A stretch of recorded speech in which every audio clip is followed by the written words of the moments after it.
तो कवि के शब्द रूप गाकर याद करिए। चलिए देखिए मित्रों, इस तरह से अब ये आपको सभी शब्द रूप दिखाई देंगे, यानी कि कवि के शब्द रूप सारे दिखाई दे रहे हैं ना। यहाँ विभक्ति हैं, यहाँ एक वचन, द्विवचन, बहुवचन। अब इनको याद कैसे करेंगे मित्रों? पहले तो एक बार हम फटाफट से आपको उच्चारण कर सिखा देते हैं। कविः कवि कवयः, कविं कवि कविन्, कविना कविभ्यां कविभिः, कवये कविभ्यां कविभ्यः, कवेः कविभ्यां कविभ्यः, कवेः कव्योः कवीनां, कवौ कव्योः कविषु, हे कवे हे कवि हे कव्यः। चलिए अब इनको गाकर याद करते हैं। तो गाएंगे कैसे? हमारे साथ आपको गाना है, गुनगुनाना है, प्रैक्टिस करनी है बार बार बार बार, फिर आपको ये याद हो जाएंगी।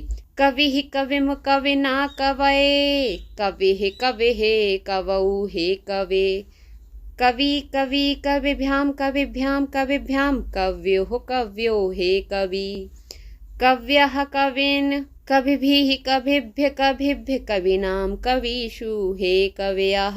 इस तरह से आप इनको याद कर सकते हैं। तो मित्रों, हम तो चाहेंगे कि जितना सरल तरीके से आपके सामने आपका सिलेबस प्रस्तुत करें, जिससे कि आप भी इजीली याद कर सकें, किसी भी तरह से बस आपको याद हो जाए, हमारा यही उद्देश्य रहता है। और अब हम आपको बता देते हैं कि इसको इजी तरीके से लिख कैसे सकते हैं। ठीक है, तो आप देखिए यहाँ पर पंचमी षष्ठी एक वचन में, आप देखिए एक वचन के पहले तो कवेः कवेः ये दोनों एक समान रहते हैं। ठीक है, हमेशा सभी शब्द रूपों में रहते हैं। और द्विवचन पर कवि कवि, फिर ये दोनों एक समान हैं। फिर उसके बाद कविभ्याम कविभ्याम कविभ्याम, ये तीनों एक जैसे हैं, यानी कि एक ही को 3 बार लिखा गया है। फिर उसके आगे षष्ठी द्विवचन क्या है? कव्यो हो, ये दोनों एक समान होते हैं, यानी कि 2 बार लिख दिया है षष्ठी और सप्तमी में। अब बहुवचन में देखिए चतुर्थी और पंचमी का कविभ्य कविभ्य, तो ये एक समान है। अब जैसा कि हम याद करते थे तो हम इस तरह से याद करते थे कि कवि ही, जैसा कवि इकारांत यानी कि छोटी ई है, शब्द रूप है, तो पहला कवि लिखा, विसर्ग लगा दिया, द्वितीय में माँ लगा दिया, तीसरे में ना लगा दिया, चौथे में या एक ही मात्रा लगा दी। ठीक है, ये याद रखना होता है। फिर कवे कवे है, इसमें वा है और 2 बार है। फिर इसी वा को यहाँ पर लिखा है, कवे न लिखकर कब लिखा और औ की मात्रा लगा दी। किसकी मात्रा? औ की मात्रा। ठीक है, और हे कवे, आप देख रहे हैं यहाँ पर कवे ही है और उस पर सिर्फ संबोधन चिन्ह लगा है, विसर्ग हट गया है। अब बड़ी की मात्रा में द्विवचन हो जाएगा। देखिए द्विवचन में, प्रथमा विभक्ति के द्विवचन में और द्वितीय विभक्ति के द्विवचन में कवि कवि हो जाएगा, बड़ी की मात्रा हो जाती है। ठीक है, और भ्याम भ्याम भ्याम, कविभ्याम कविभ्याम कविभ्याम, इसमें क्या लगेगा? भ्याम, तृतीया से पंचमी तक द्विवचन में भ्याम।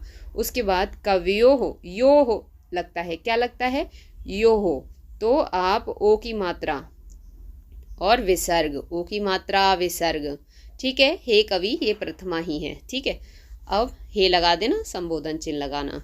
उसके बाद कव्यः, अब यहाँ पर यह कव्यः, इसको याद रखना है। फिर कवेन ना, कवि कैसा है? बड़ी है ना कवि में। और उसके बाद ना, भी क्या है कि यहाँ पर कवि वैसा ही है, भी ही लगाना है उसमें। उसके बाद चतुर्थी पंचमी के बहुवचन में क्या है?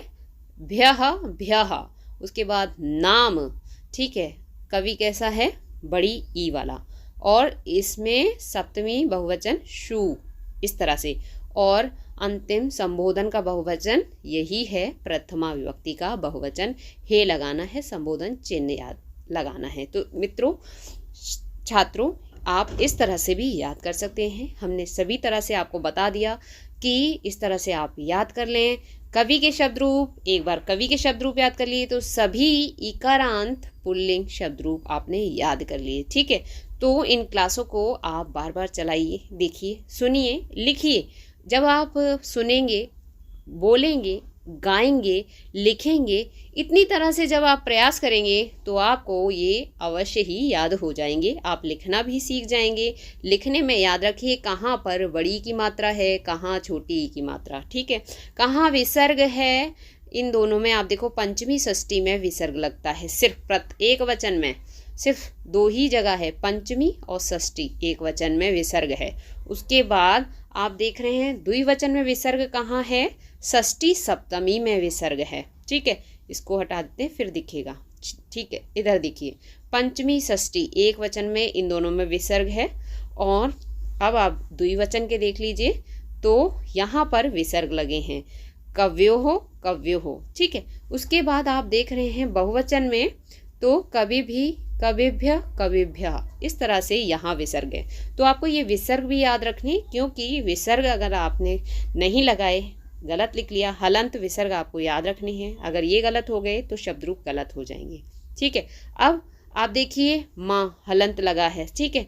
कवि नाम हलंत लगा है, भ्याम भ्याम भ्याम, इसमें माँ है, हलंत लगा है, ठीक है। तो इन चीज़ों को आप याद रखिए। जैसा कि हम कह रहे हैं कि एक शब्द रूप याद कर लिया तो और शब्द रूप आप आसानी से लिख पाएंगे, ठीक है मित्रों। तो मित्रों नीचे डिस्क्रिप्शन बॉक्स में संस्कृत व्याकरण की, संस्कृत साहित्य की सभी क्लासेस की प्लेलिस्ट के लिंक दिए हैं। उन लिंकों पर क्लिक करके आप संस्कृत व्याकरण की सभी क्लासेस देख सकते हैं, सभी शब्द रूप देख सकते हैं, अकारांत, इकारांत, उकारांत, ठीक है। राम के, हरि के, गुरु के, नदी के, मातृ के, पितृ के, मति के, ठीक है। तो शब्द रूप याद कर लीजिए, बहुत इंपॉर्टेंट है, एग्जाम में आते हैं। और भी जितने शब्द रूप हैं हम उन पर क्लास लेकर आएंगे, डेली लेकर आ रहे हैं। और निःशुल्क हिंदी, संस्कृत, इंग्लिश पढ़ने के लिए भारती मैडम क्लासेस चैनल को सब्सक्राइब कर लें, बेल आइकन बटन दबाकर और पर क्लिक कर लें, जैसे कि हमारे नए क्लासेस के नोटिफिकेशंस आप तक पहुंच सकें।